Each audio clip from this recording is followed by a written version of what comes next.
My name is Cyrus Tan.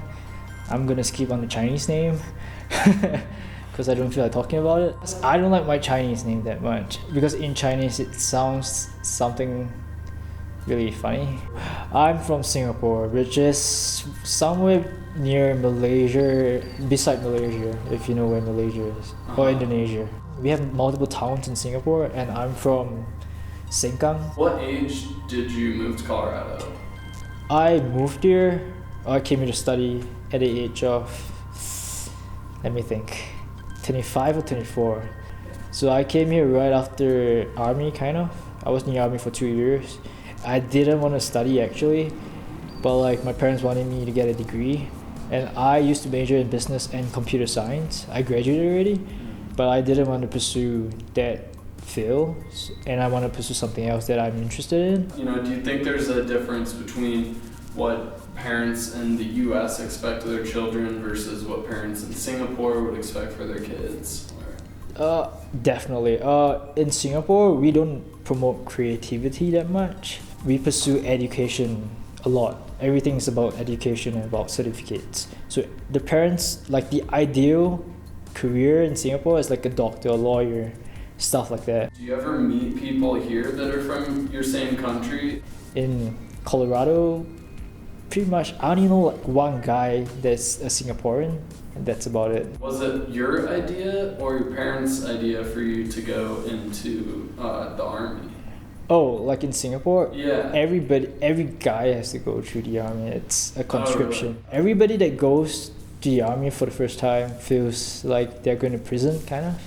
For me, I was a scout in the army for 2 years, so that was the worst experience of my life, kind of. Like the stuff that you have to do is like they would put you in the forest for like 3 days or 5 days, and you have to find your way out with like a map that's outdated and a compass that sometimes doesn't work. We have something called a shell scrape, which is basically kind of like our own grave.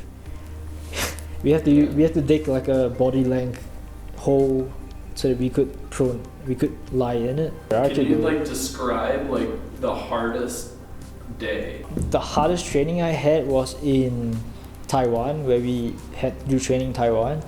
So in Singapore, our climate is always warm, but like when we went to Taiwan, it was like a monsoon season and it was raining and it was windy, and that was like the most torturous time of my life because I can't handle the cold that well. As you can see, I'm skinny, right?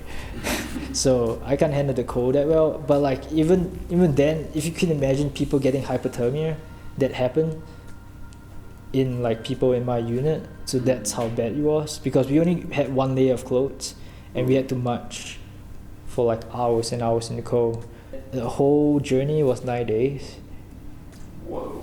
Yeah, some people couldn't take it, they dropped out. Like I learned leadership, I learned discipline, I learned how to handle myself, I learned independence, stuff like that. When you left Singapore, do you have any regrets about when you left, or like do you wish you could have left earlier or later? I wish I could have left earlier for sure. I'm pretty sure every guy in Singapore has the same mindset. They would rather go study than go to the army. Mm-hmm. So if I could not go to the army and study way earlier, I would rather do that.